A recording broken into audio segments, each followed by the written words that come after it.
What's going on, everybody? My name is Che. This is No Spoon Podcast. Let's go. Let's get it. Got a great show for you guys today.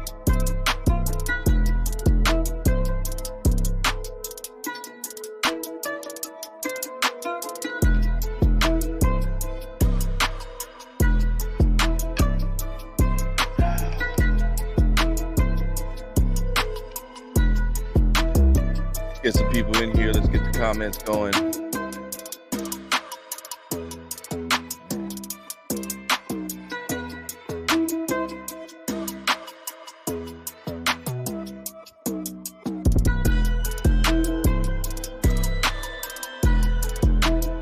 Hopefully, some of the technical difficulties that we were having last week won't start showing up, but it seems like it's getting a little choppy.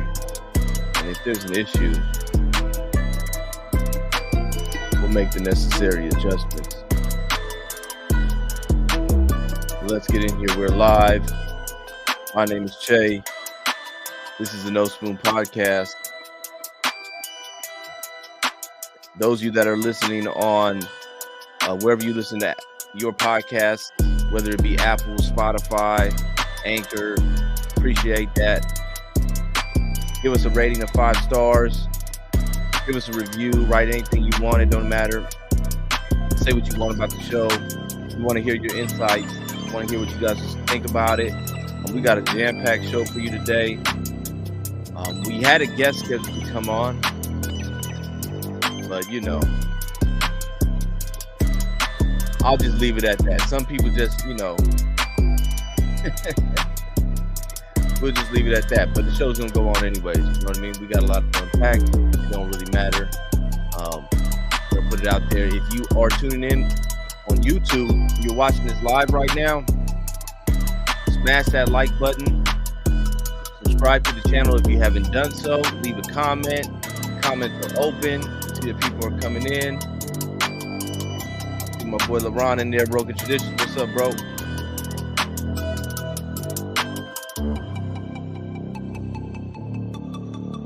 Check out Broken Tradition's page as well. Subscribe to his. We about to get this going, man. We got some things to talk about.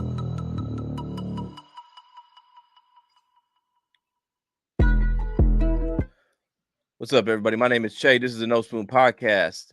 If this is your first time joining in, please subscribe to the channel. Like this channel. Like this show that we about to put on. Leave a comment. Share it with any people. I see Casey in here. What's up, Casey? She's sneak watching at work. Yeah, don't get in trouble. They'll put you right with your patients.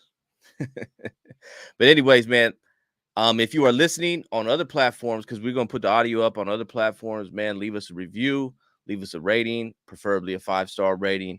Share this with as many people as possible. This is only possible because people are able, like yourself, are listening. People are sharing this and getting out with as many people. You see down there at the bottom, all the social media links are there. So if you've not followed me on all my social media links, go ahead and do so. If you want to support the channel monetarily, there's a place to do that as well. We appreciate that. Like you said, like I was saying earlier when I was on my Instagram feed, man, to be able to do this full time that's the key. That's the goal. But right now, there's bills got to be paid. So, until then, I'm bringing you as much as I can, as much content as I can. But my plan is to be here every Thursday, 6:30 Pacific time. So, lock that in, put it in your calendar, and turn your post notifications on. Also, turn the post notifications on. That way, when it's coming up. When we're talking about something. When I post another video. When I post a short. When I'm going live on Instagram, all them other places that I'll be going. I'm gonna start going live on Instagram more. I was just talking about it earlier, like, I could set up the subscription. I'm thinking about doing so over on Instagram. I don't know. The other thing that I talked about, and this came from my, I got to shout out LeBron for this because he's the one that put me up on this, doing a little raffle. We're going to start doing that. I was planning on doing it this week, but I was trying to take care of some of the technical problems that I was having. And I see that it's going kind of smooth, but we'll see how this goes. Last week, the show we did with Blanche, it actually got a copyright violation and it got taken down. So I'm going to go back and kind of rework that a little bit and edit some of those things out so that we can get it up there, because it was a good show. But that's how it goes. And plus, there was some issues going on. I didn't realize there was a short in one of the connections, and I fixed that. So hopefully we'll be okay today. But you never know. But until then, but just bear with me. We're gonna get this out there. We got a lot to unpack, a lot to talk about. It's just gonna be me here today, and you guys in the comments. If you got questions, put them out there. I'll put them up on the screen. We'll answer them. We'll get to them. But we got some things we want to talk about today. So let's get right into it. Into the first story today, right? This past week, there was a viral moment on the show Rising with Brianna Joy Gray. And this is more of a left-leaning show or whatnot, I guess you would say. Brianna Joy Reid, she's on the left. She's that type of liberal type of commentator and everything like that. But anyways, they had Bethany Mandel. I'm not really too familiar with Bethany Mandel. Never heard of her until this time, so I'm not really sure. She does things. I really don't know what she does, but she was on the show, and she was asked to define woke.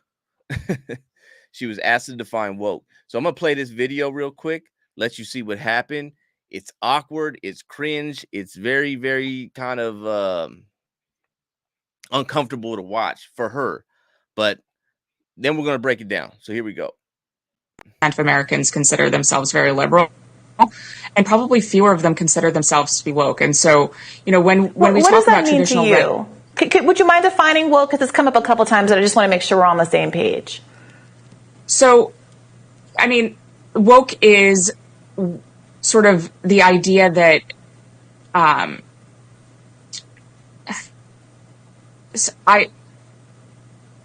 this is going to be one of those moments that goes viral. Woke is something that's very hard to define, and we've spent an entire chapter defining it.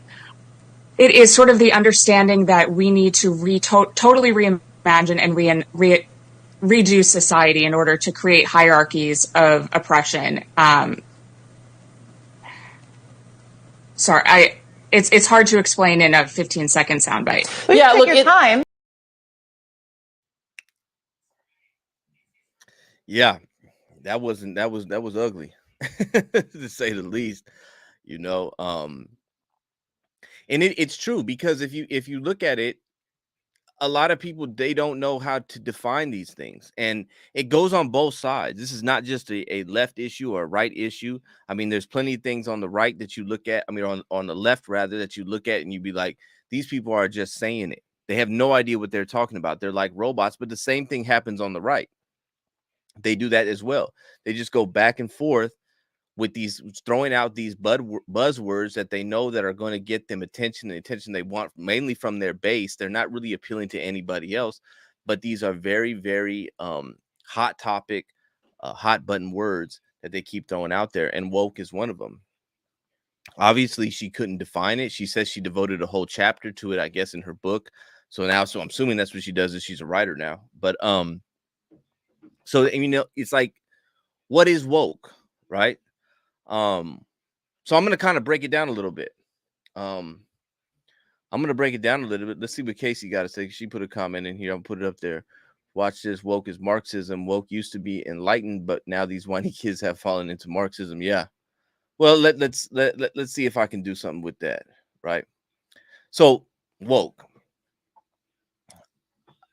The precursor to woke, right? The first phrase that people were using was conscious. Many of you probably know, if you're old enough, you remember the word conscious when we were talking about conscious rap of the 90s.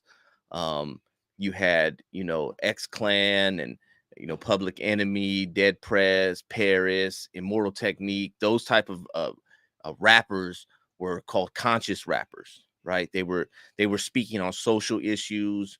They were speaking on things that weren't like the mainstream hip hop was talking about, which was basically talking about what they've been talking about: violence, money, women, cars, etc., etc., etc. Right? So the conscious rappers were talking about social issues. They were talking about poverty. They were talking about drugs. They were talking about the government. They were talking about conspiracies. They were talking about racism. They were talking about all those different things. And those were seen as being conscious. And that's kind of where woke kind of originated from, is from the conscious movement, right? And I mean, there was even movies that were looked at. I mean, Boys in the Hood could have been seen as being conscious. What was the other one? Higher Learning was kind of a conscious movie. These were conscious type of a movement that it wasn't very big. It wasn't very popular. It stayed mostly on the underground. It was kind of a niche thing that if you didn't understand, I remember listening to Dead Prez, and nobody listened to Dead Prez, man. Nobody listened to Dead Prez. Bigger Than Hip Hop. You know, they had Let's Get Free and all that, right? So it was like, that's kind of where the woke kind of came from. I mean, conscious and woke, they're kind of synonyms. They mean pretty much the same thing, to be aware. But then it kind of evolved, right? And so let me kind of break down a little bit of what the conscious thing meant and what the woke kind of evolved to, right? So conscious, if you looked at things like I just said, take hip hop, because that's where it was kind of prevalent from, right? At the conscious, the conscious rap, or the conscious narrative, was the minority. It was different from the mainstream narrative, right? And this is the same thing in society. There was a mainstream narrative, something that you were given from people in the media, via communications, entertainment, your politicians, government, industry, big corporations. All these things they fed the mainstream narrative, right? That was the mainstream of what everybody just knew to be true. And then you had the conscious narrative. These are the people that were seeing beyond it. They were trying to see what things really were, and through the agenda, or beyond the agenda that has been given them by the mainstream. An example of this would be 9/11, right? 9/11 happened, and the mainstream narrative surrounding 9/11 was that Osama bin Laden and Al Qaeda attacked the United States, specifically the World Trade Center, because they hate our freedom and our democracy and our values. That was the mainstream narrative. It galvanized the public. It brought us all together because we all believed that we were under an attack by a foreign enemy that simply hated us because we're American. It's 2023, so we're 21 years, about to be 21 years. I see she's about to lose the whole channel. No, bear with me here. I'm not gonna lose the channel. Trust me. So that narrative that I just portrayed about 9/11, it sounds crazy to this day, right? It sounds crazy. But there were people that saw through that. There were people that were able to say, wait a minute here. So just because they don't like that we vote for our presidents and our leaders and things like that, they wanted to attack us, that doesn't make any sense.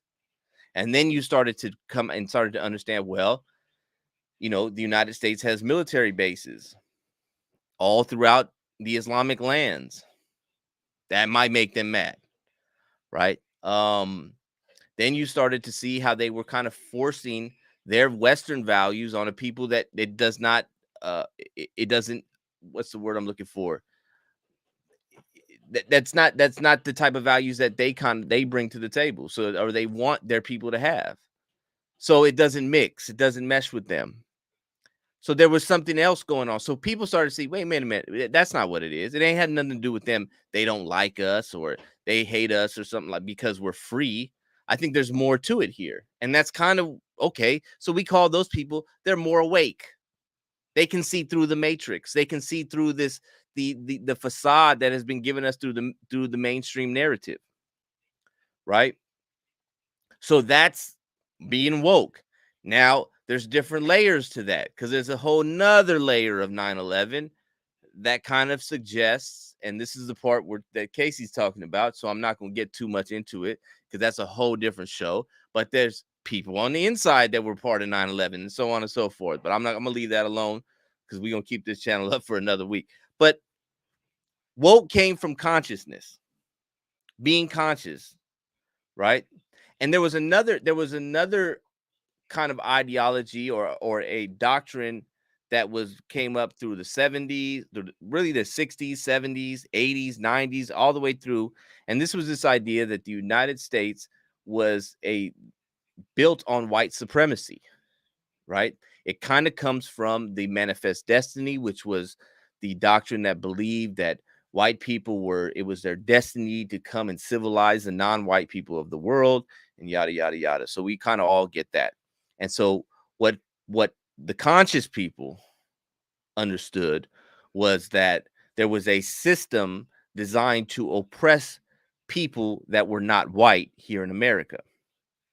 Now, I'm going to get into the critical race theory thing in a minute because that kind of comes together with that, right? If you really go back and you look at what people were talking about back then, and one of the things that comes to mind is a book called The ISIS Papers by Dr. Frances Cress Welsing. And I'm going to show you where consciousness became wokeness and wokeness became what it is today. And that book to me, and the work of Dr. Frances Cress Welsing kind of symbolizes what happened to what we call consciousness and what we're calling today as being woke. Frances Cress Welsing wrote the book called The ISIS Papers. She wrote this in the 70s, and she lost her tenureship for writing this book. She was tenured at, I don't remember off the top of my head, I want to say Temple or something like that. But anyways, she lost her tenureship behind this book. This book, the whole basis of it was that white supremacy was a system that was predicated on white people's sense of inferiority, right?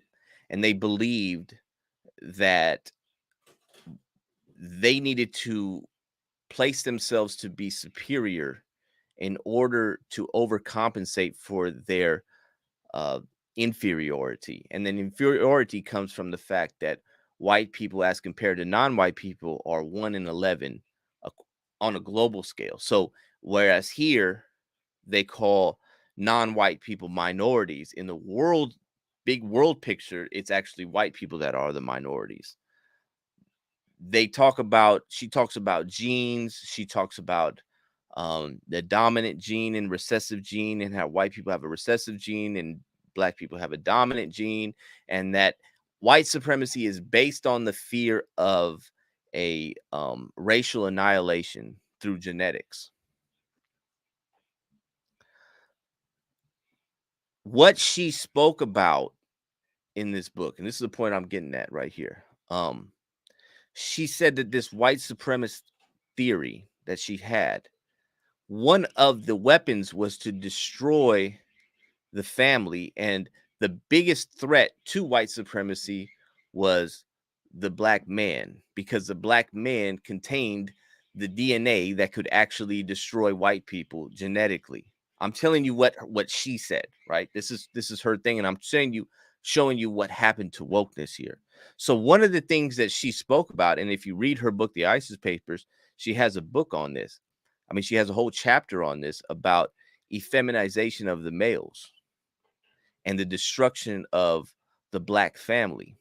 And the way she talked about it is through the homosexual agenda, the LGBT, what we know now. They didn't call it this back then, but the whole idea to effeminize men, turning them gay, turning them into women, making them be submissive to their women, making them lose respect from the women so that they would not join cohesive families. And we've seen this happen. So here's my point, is what I'm getting at, is wokeness today is not the consciousness of that time, because they don't even acknowledge Dr. Frances Cress Welsing because she went so hard on that particular topic. She spoke on men wearing dresses. She spoke on men being effeminate. She spoke on men wanting to sit around. She goes into, if you've read the book, she goes into even the vernacular, the words that are being used, such as calling the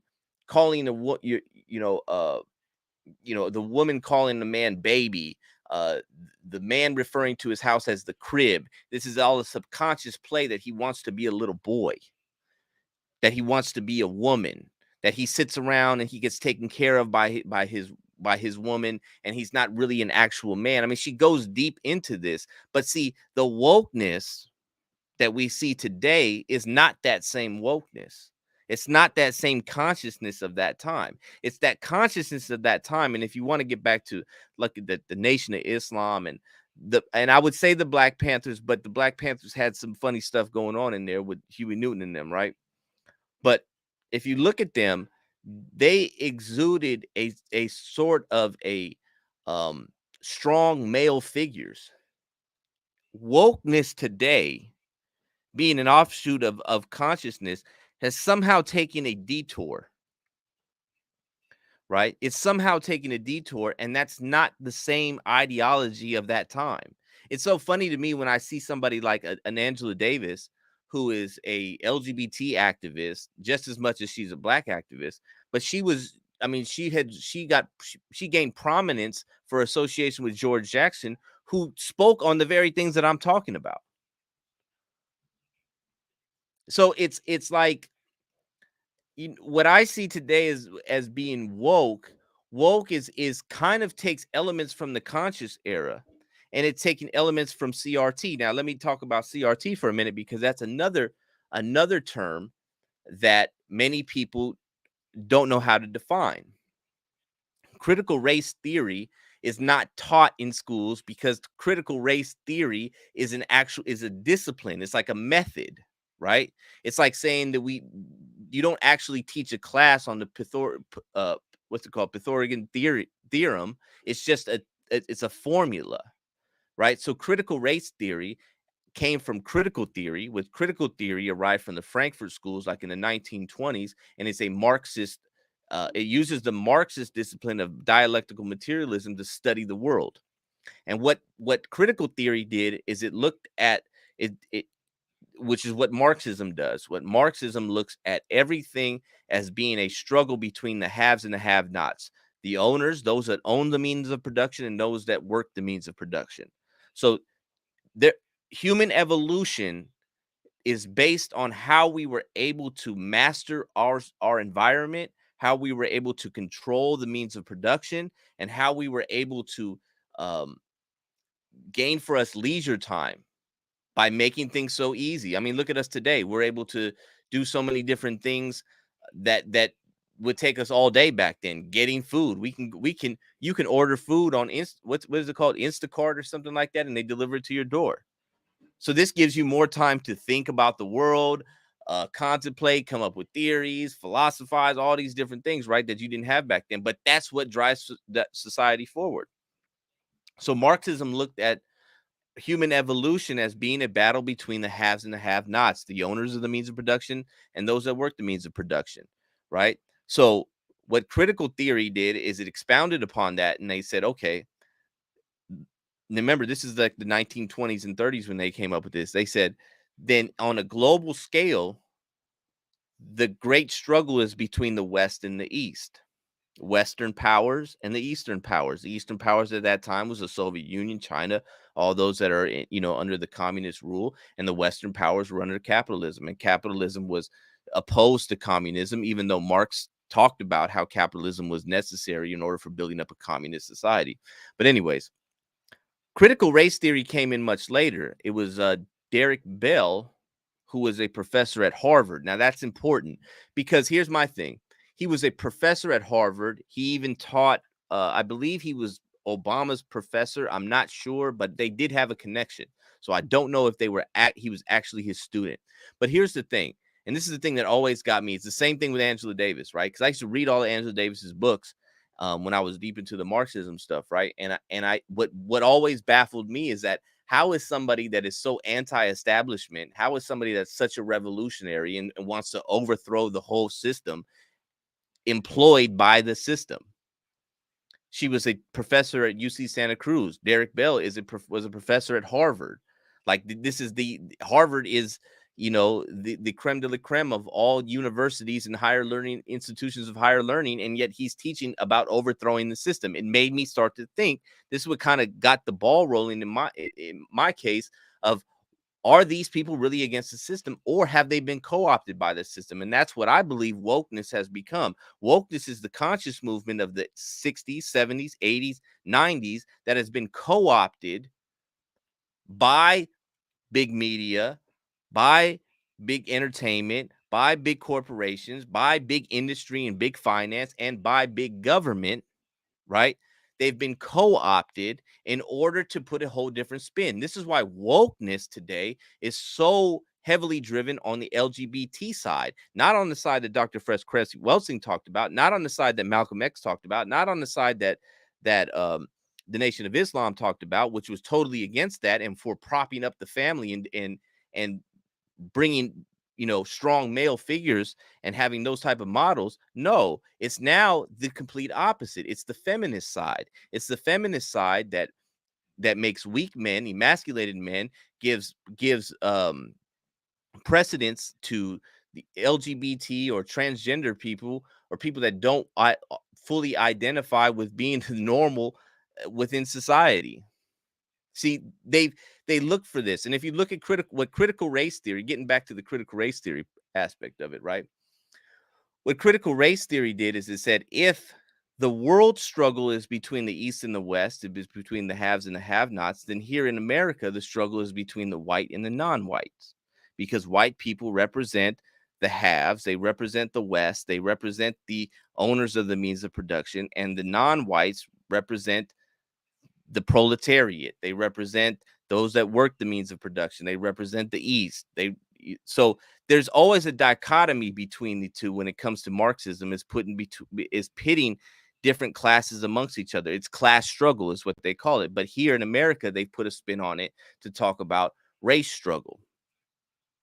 So critical race theory isn't an actual class. Like your sixth grader isn't going to go and be taught critical race theory 101. Right. But what they are going to be taught is they're going to be taught history. They're going to be taught math. They're going to be taught social studies. They're going to be taught English. They're going to be taught all these different subjects through the lens of critical race theory. And through the lens of critical race theory is what it is, meaning that everything that you see is going to have that underlying tone, that underlying dichotomy of white versus non-white. So even when we talk about, this is why even they'll talk about English, and they'll say, well, you know, because of racism, non-white people develop their own kind of slang and vernacular and whatnot, and therefore they're exempt from having to learn standard English as a result of systematic oppression. You see what I'm saying? So this is the lens of critical race theory. And that's why I say that when we talk about wokeness, wokeness is basically putting on the glasses of critical race theory and seeing everything in that way. This is why when you can watch the Oscars, like we watched the Oscars this past week, you saw people were upset because Angela Bassett didn't win. And then you had Michael B. Jordan.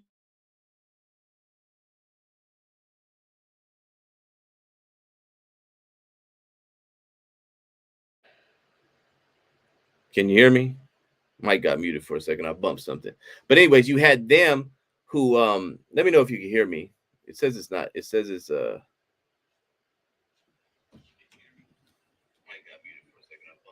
okay, we're good. Yeah. But anyways, got the thumbs up from the wife in the back. She came in here and told me she could hear me. She listened in another room. But anyways, but that's why you had like Michael B. Jordan and Jonathan Majors, and you know, they gave a little nod to Angela Bassett because their worldview is that the reason why Angela Bassett didn't win Best Supporting Actress and Jamie Lee Curtis did was due to a racial factor. Now, I'm not saying that's not completely true, but what I'm saying is that you put that lens on, and so people celebrate that move that they made because it falls in line. This is what people with the critical race theory does, is they look at everything as being just that. It's a racial component. There's always a racial component, right? It doesn't matter whether you're a billionaire like LeBron James, or you're homeless. Life is about, or you're a homeless white person. It doesn't matter, because critical race theory is going to perceive it as such, as race is a factor in everything, in every little aspect of your life. And so if I was to define wokeness, and you look at the clip that I just played about Bethany Mandel and how she was kind of looking ridiculous in her definition, I would just say that a person today that is woke is a person that sees the world through the lenses of critical race theory. And critical race theory sees every interaction as having the underlying tones of a racial component. And that racial component is where white people are dominant and everybody else is subservient to their demands. And so everything that you see when you are woke, quote unquote woke today, then you see things through that lens. But that's kind of, and the other part about it is we're kind of changing, because now we have interjected a whole new component. It's not just critical race theory, it's now critical gender theory, whereas the gender thing is coming up. So now you can be trans, or you can be gay, or you can be a lesbian, or you can be non-binary. And I don't even think the gay and the lesbian thing is even matter anymore. It's more of the gender identity stuff, right? Where the gender identity politics is what we're going to start to resort to now, and see the world solely through that. We're solely seeing it through the gender ideology and the gender construct. Those that are heteronormative, conforming to normal standards of gender, and those that don't. And those that are normal cis, what they call us, right? Cis males and cis females, or whatever you want to say. Those people are the oppressor class. Those people are the white people. Those people are the bourgeoisie. Those people are the West, those, and so on and so forth. And the non-conforming, gender fluid, or transgender people are the oppressed. They are the proletariat. They are the non-white people, right? Which is why, and this is kind of a topic for something for another time, but it's why I believe that when you look at a lot of these people that are trans, most of them are white. And the reason I believe they're white is because nobody wants to be the oppressor. And if you're a white male or a white female, you are at the top of the food chain oppressing everybody else. And the quickest way that you get to that victim status, the quickest way that you get to that place of, I don't have to be looked at as a bad person anymore, and kind of solves your whole what's the word, your social anxiety, because you are an oppressor. The quickest way to do that, and without question, is to declare yourself gender nonconforming, whichever category you want to be in, whether you want to be trans or non-binary or fairy binary, whatever you want to say. That's the quickest way. And that's the reason why I believe you see a lot of white people. And interestingly enough, because I brought her up, Jamie Lee Curtis, who beat Angela Bassett, her child, I don't know, whatever you want to call it, is trans or non-binary or whatever you want to say. It's a they, them. So win one for them. I'm telling you this right now, that the critical race theory aspect of it, the racial component of America, and that dichotomy between whites and non-whites, and in particular blacks and whites, that's done. Because if you're black and you're straight, you're going right to the other side. You're an oppressor. It's over for you. No longer will you be on the we shall overcome side. You will be on the, get with the program. I'm just saying. So that's kind of like, I mean, I don't know. It was kind of a long drawn out thing on critical race theory. I mean, on wokeness. like I said, if I would define it, that would be my definition. It would be people that see the world through this lens of oppressed and non-oppressed. And it was one time, maybe at one time it was considered a good thing, in the days of the dead prez. And like I said, I'm a big fan of dead prez. I seen LeBron put that in there. He likes Stick Man. Yeah, I mean, dead prez, revolutionary but gangster. Let's get free. Man, that's I still listen to all that. And Stick got a lot of good motivational stuff out right now. If you ever listen to his stuff, especially on the workout, he be big on the health thing. But anyways, yeah, it's not the same. It's not what it once was, right? It's not the conscious stuff. It's not that. It's a movement that has been hijacked, right? It's a movement that's been, if you're woke now, and like I said earlier, woke kind of represented the people that didn't go with the mainstream narrative. Well, woke is now the mainstream narrative. You're in colleges, you're in universities, you are part of the institution. You're part of the system. Like I said before, I used to look at Angela Davis and say, man, she's fighting against the system. But I always, in the back of my mind, I'd be like, then why do they employ her? Why do they pay her? Why do they pay her, give her a paycheck to talk about bringing down the institutions? It made no sense to me. And that was kind of the turning point there. But since we're on that topic, let me get to Michael Knowles' thing, right? I know this was kind of, he talked about this a couple weeks ago. And I just, like I said, I wrote an article for Schoon TV on this. But I'm going to just kind of clarify, because it's like, there's a couple things here that we're going to go over. And I want to talk about it, because it's like, people make these videos and they give these commentaries, and it's like, no, that's not what they said at all. I mean, from Michael Knowles to Deion Sanders, it's almost like people are going in and they're going really hard on something that's not what they said. And so that's kind of what I want to do, is kind of clarify. But let's listen to Michael Knowles. This is the controversial statement he made at CPAC. I think it was last week or the week before, where they were saying he was calling for a genocide. So Michael Knowles, who's now looked at as the Hitler of right-wing commentators. Let's hear it. There can be no middle way in dealing with transgenderism. It is all or nothing. If transgenderism is true, if men really can become women, then it's true for everybody of all ages. If transgenderism is false, as it is, if men really can't become women, as they cannot, then it's false for everybody too. And if it's false, then we should not indulge it, especially since that indulgence requires taking away the rights and customs of so many people. If it is false, then for the good of society, and especially for the good of the poor people who have fallen prey to this confusion, transgenderism must be eradicated from public life entirely. The whole preposterous ideology at every level. So, they're saying that that his statements were pretty much, he's calling for genocide to get rid of transgender people, right?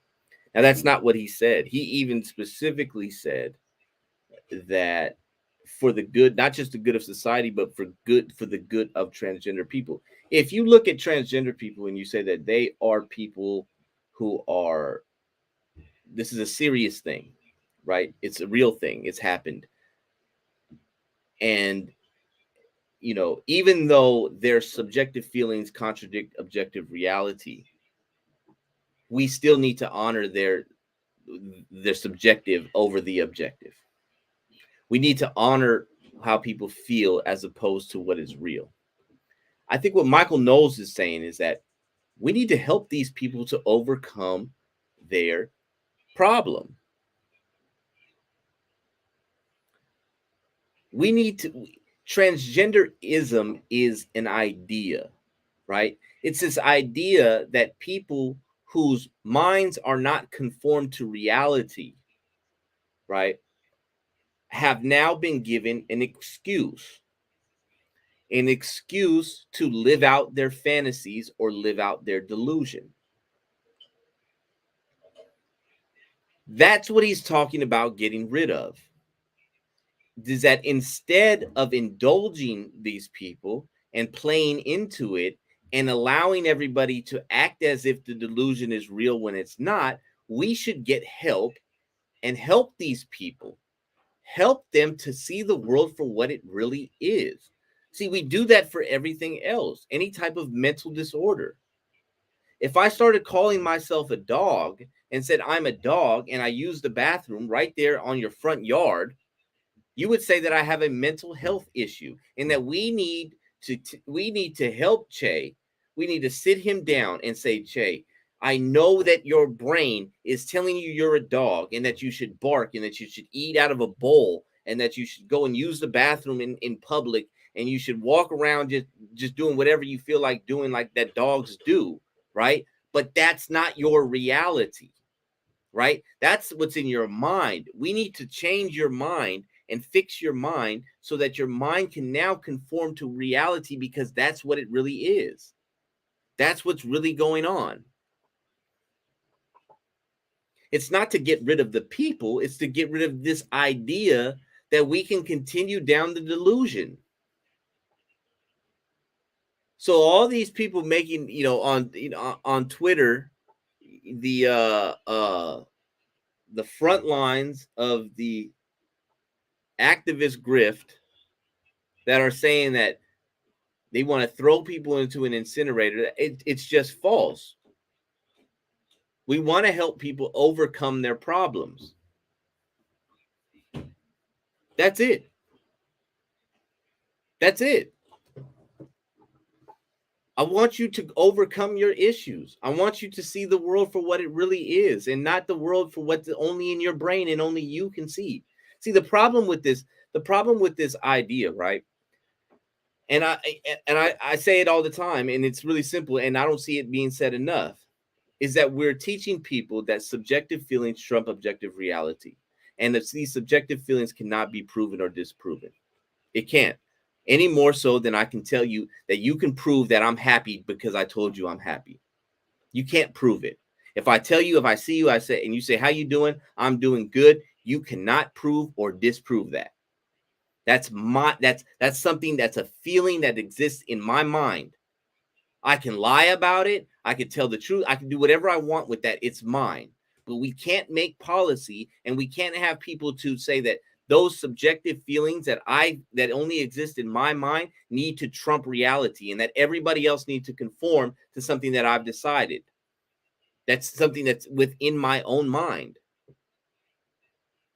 I'm just saying, like, that's the biggest danger when it comes to this. It's not about, I mean, yeah, I'm not saying that it is dangerous to have kids being transitioned at a young age but this is all an attempt to get people, and not just the trans kids, but you, the normal person, the person that is, in their right mind, to then start saying, well, maybe that a person's feelings is more important. And then we can throw in other things, and then they start pushing the envelope. And this is where the tyranny, and this is where the authoritarianism, and this is where the danger comes in, is because these people will then be able to use subjective feelings to trump objective reality. We saw this with the whole COVID thing, where they started pushing fear, subjective fear, and it overrode people's objective reasoning.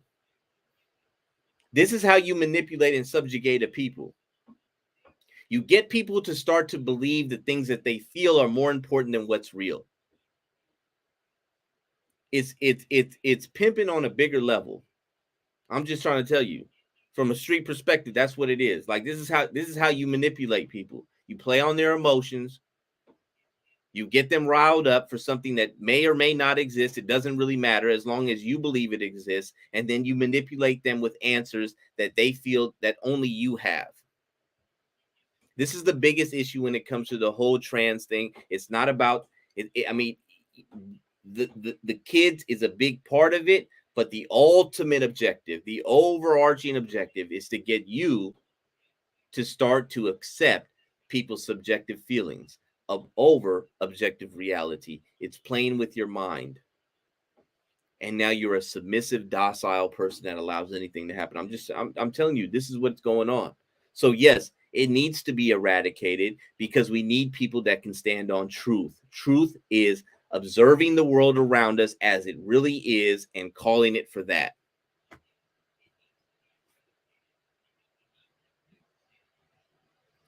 Let me show you something here.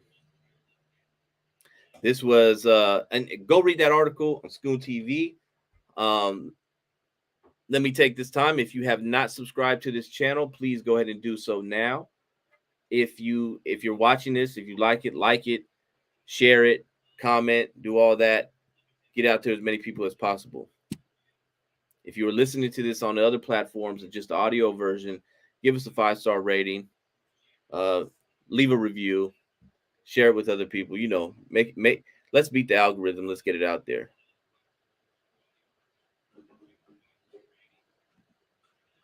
Let me show you this. This was this week, the Oscars.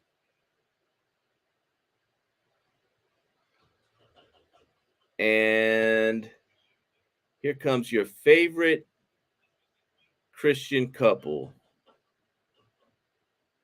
Yeah. Oh, Russ. This is Ciara at an Oscar party.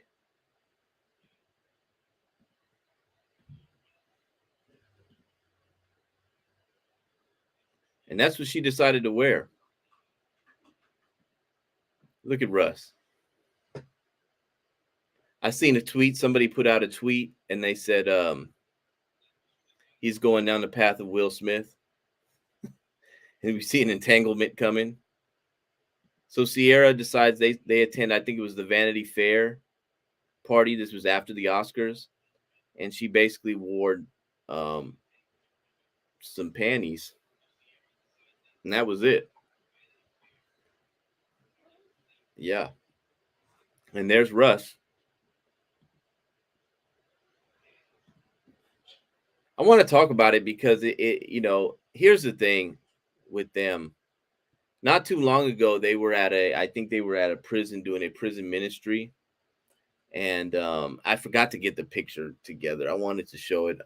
Probably when I post this, I'll edit it in there or make a little video and edit it in there. But there's a picture of Russ kneeling and they're praying. And Russ is kneeling and Ciara standing up with her hands stretched out, and they're supposed to be praying. And so, you know, there was other people. I guess the theme of the party was like, you know, see-through stuff and this very, very provocative way of dressing, as I just showed you how she was dressed. So she wasn't the only one dressed like that, and people were trying to make that an issue and say, well, you know, what about these other white girls? They were dressed like that too, and nobody made a big deal about it. But here's the thing. It's not a race thing. It's a profession thing, and a profession thing, and not what I mean by that is what you profess to be. Russ professes to be a Christian. Ciara professes to be a Christian. Like I said, they were just doing a ministry for prisoners and talking about, you know, being a good, strong Christian couple, so on and so forth. And as a Christian, as a wife, you walk out of the house dressed like something I would see on Figueroa, the host role. And I mean, it's just, and then here you are, Russ, you're the man here, and you're all right with that. And I mean, how did that conversation go? Hey, what are you wearing tonight? I mean, look, we go places, me and my wife. That's what are we wearing? She likes to color coordinate and all that stuff. So I said, what are we wearing here? Right? I mean, how did that come out? How did that happen? Oh, and this is what I'm wearing. You think he was like, cool? Or you think he was like, oh man, I don't really want her to wear it, but I'm not going to say anything. I'm not going to say anything. I'm just going to let it go. This is part of it. This is part of it. I mean, okay, yeah, that's the event that you went to. We don't have to go there. I mean, why?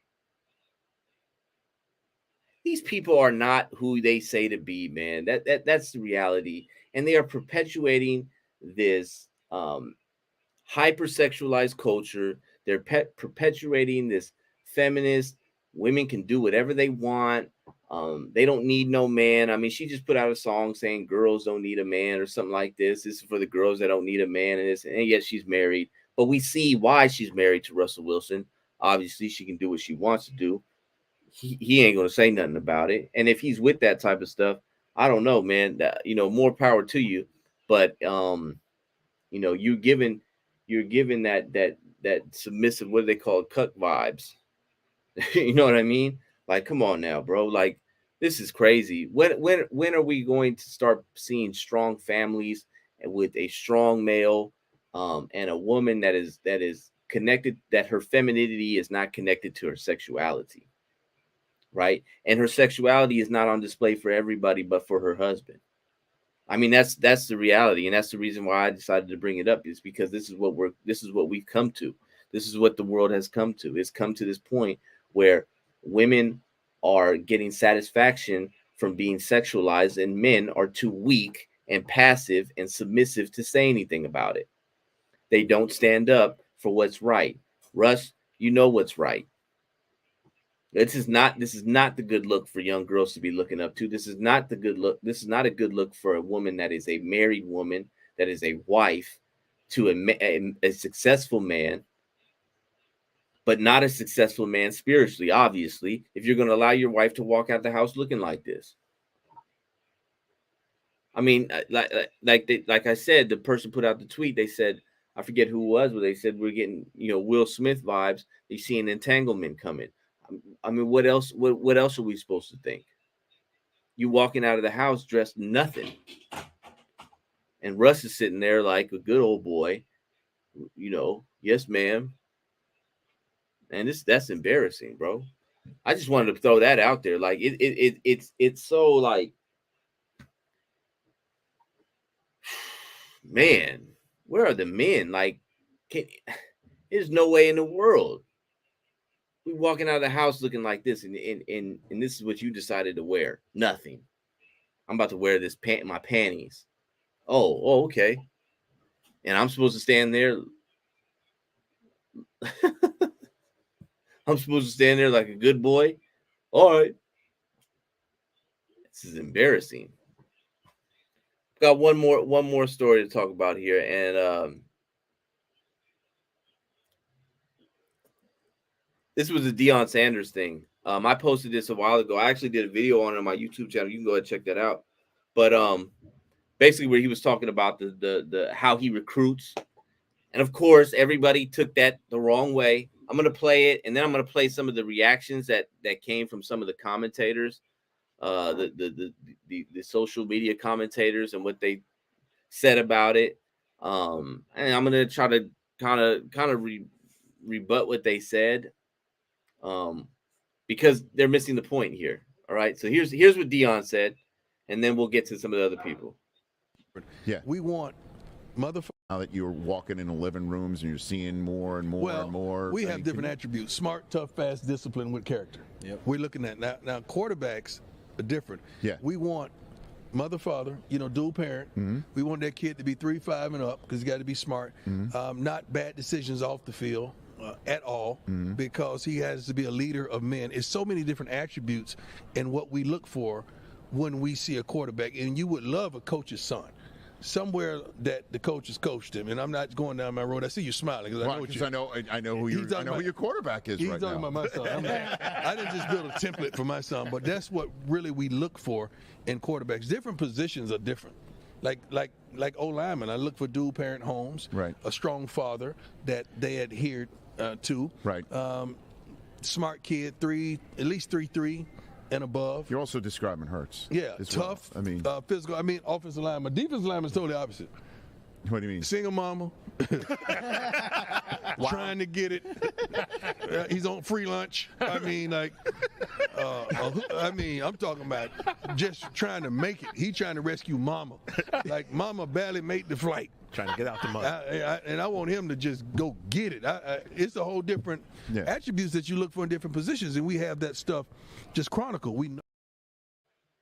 So that's what he said. Now I'm going to play for you. This is a social media influencer, Conscious Lee, and this is what he had to say about it. I'll play that for you real quick. What good is it for us to talk about how we need more black coaches in the Power 5 conference, and these black coaches get in that position and do the same practices as their white counterparts? But consciously, if other coaches are doing it, how are you going to be mad at him? The entire point of talking about the uniqueness of a black coach being in Power 5 is to change the practices. Do y'all recognize that what he said justifies the legacy of pushing black quarterbacks in college and in the pro to a different position? Because you don't have the leadership or the discipline because you come from a single parent household, and man, oh man. So is he going into defensive players' homes and asking them, how many sacks do you have? You going into quarterbacks' homes and asking them, what is your completion percentage and how long your parents been married? Man, but it is a certain mentality that you need to have for certain things. Y'all are tying mentalities to people's social background. Did Patrick Mahomes come from a single parent household? Did Lamar Jackson come from a single parent household? Smart, tough, disciplined, with character. You telling me that those characteristics are only dictated to 2-parent households or 1-parent households? The quarterback. So, first of all, the way I see this, right, and what Deion said, this is just like, I think he's talking about a general, like a general outline of what he's looking for, right? Obviously, like he said, did Patrick Mahomes come up from a 2-parent household? Well, no, Patrick Mahomes' parents are divorced. Patrick Mahomes' father in his life. Did Lamar Jackson come from a 2-parent household? No, he grew up primarily raised by his mother. Obviously, that's not the only deciding factor of whether you're going to be a great quarterback or not. There are 2-parent household players that play on the defensive line. That's not, I don't think that's what he's referring to, right? I don't think he's saying that if you come from a single parent household that you can't be a great quarterback. I think that he just has a mold of what he's looking for, right? And that's just it. Like, I don't think that's the case. But the thing is, when you start going and you say, well, this is a play to take out the black quarterbacks, and it's like, but Jalen Hurts comes from a 2-parent household. You know what I mean? Like, I mean, there's plenty of quarterbacks who are black and they come from a 2-parent household. I mean, my whole thing is, why do you push and saying this is just to keep black quarterbacks out, as opposed to saying, why don't we just have more 2-parent households? It always seems like there's made an excuse to make an excuse for single mothers and not having a traditional mother and father in the home, the nuclear family.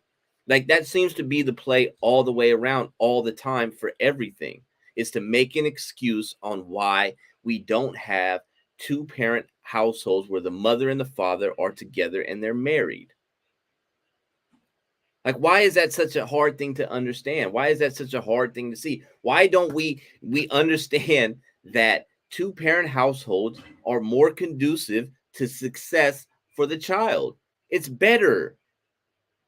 You're raised with a mother and a father who are in the home, as opposed to being raised by the state. And this is why they push the single-parent household. This is why they push the single-mother household, is because they really they know that one person cannot do the job as well. And so by default, the child is left to the state.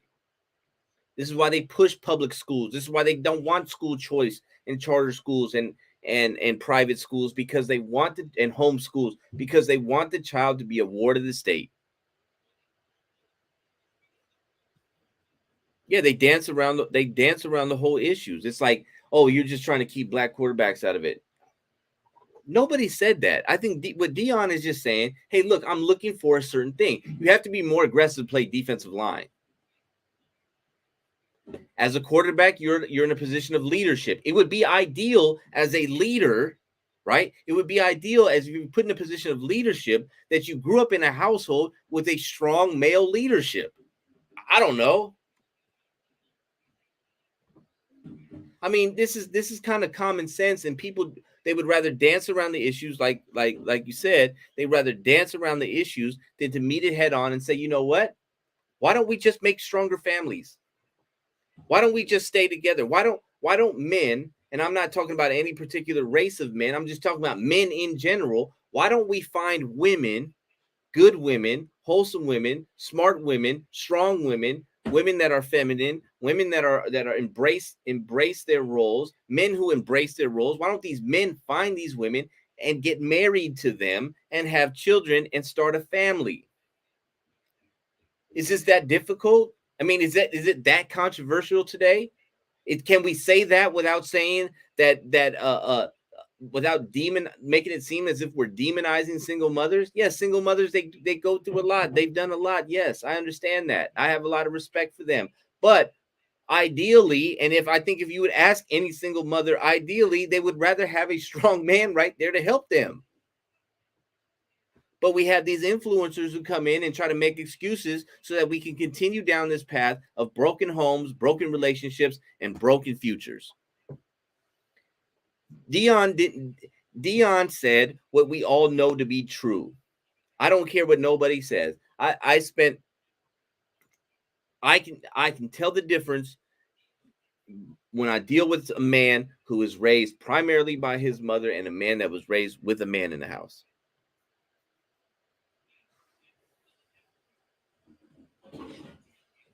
Name the top 10 QBs of all time, or at least the last 20 years. Tom Brady, Peyton Manning, Aaron Rodgers, Drew Brees, all from two-parent homes. You don't have to be. Obviously, there are anomalies.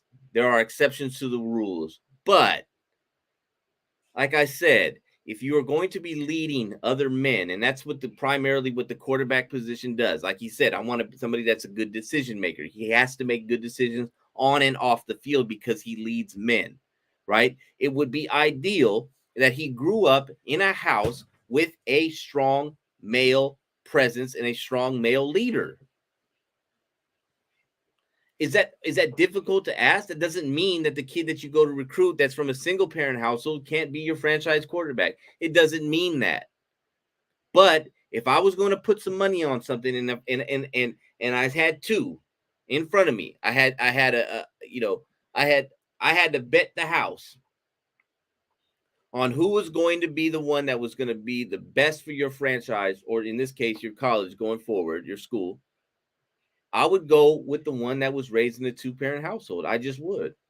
I would go with one who at least had a strong father figure to show him the ropes in life. I mean, you ask a guy like Shaquille O'Neal, and Shaquille O'Neal wasn't raised by his biological father. He was raised by his stepfather, but he looked at him and he revered him as a father. And he said he wouldn't be where he's at without a father. I remember there was a famous, Larry Elder always talks about this, that famous line that Tupac said. They said he wouldn't be in the situation that he was in and have the circumstances in his life if he had a father. Barack Obama gave a famous speech that they now just deny ever happened, where he talked about how important fathers were.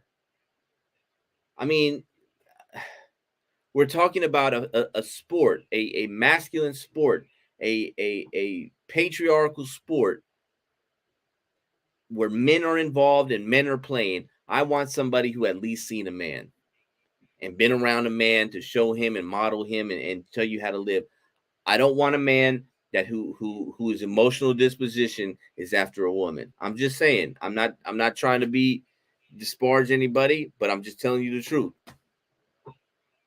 I think when you look at this stuff, man, it's not that hard to see, and I think people would rather just continue to put their head down, walk around as if these things don't exist, and they're real, regardless of what you say. They're real. But Monty Jones made a comment like this, and he's saying that he sounded like the whitest white man. I had the video, but I don't really want to play it because I'm afraid that was going to happen. What happened to the last show is going to happen with that one specifically, because I think it's coming from the same source or whatnot. So I'm not going to play it, but you can go ahead and look that up.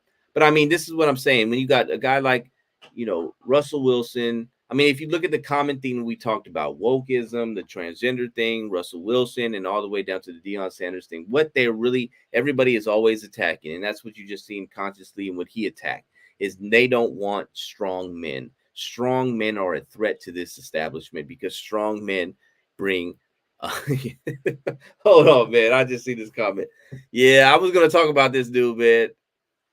Colin Kaepernick is the anomaly from a 2-parent home and couldn't lead. Yeah. And I was going to talk about him. Yeah, he's an exceptional case. He is taking on a whole different, maybe I'll do a video on him tomorrow because it does need to be talked about because of the role that he's playing in this whole situation. But anyways, yeah, I mean, it's just a matter of, like I said, this whole common theme is that they want to emasculate men. They want to turn women into men, but they know that women can't play that role properly. They can't be what men can be, and men can't be what women can be. It's that simple. So if we all just get into our place, everything's going to chaos will cease and order will abound, and we'll have the world that we're supposed to have. But that does not conducive to the play. And if that's being woke today, I'll take that. But man, I'm about to close this out here. My time is up. I appreciate everybody for joining us today. Whether you watching the live feed on YouTube, or you were listening to the replay or watching the replay, I appreciate it. It's what makes it happen. Like I said, I was talking about last week. I was saying I was going to do something, probably having some raffles, giving away some stuff. Wasn't able to do that this week, but I'm going to try to get that done this coming week. So look for it. If I do that, you're going to hear about it early. That way we can get as many people notified about it. They can get involved, give away some good prizes and stuff like that. To show them appreciation for listening, for viewing, whatever, watching. But like I said, if you have not subscribed to the channel, do so now. Like it, share it, comment, do whatever you got to do to keep the algorithm and get this out to as many people as possible. Also, if you're listening to on the audio only, give us a 5-star rating and review. That would be greatly appreciated. I appreciate everybody for coming on. Those that were in the chat today, 5. I like that. Keep it going. Man, there's a lot going on. I appreciate this. Follow me on all my social media. You see that down there at the bottom. If you want to contribute, if you want to monetarily, there is a cash app right there. Hit that. It'd be greatly appreciated. It helps fund this whole operation and keep it going. We want to get better. I got some things in the works to try to make this happen. Make it better, improve the whole experience. That's basically what we're trying to do, man. I appreciate that. My name is Jay. This is No School Podcast. Thank you again.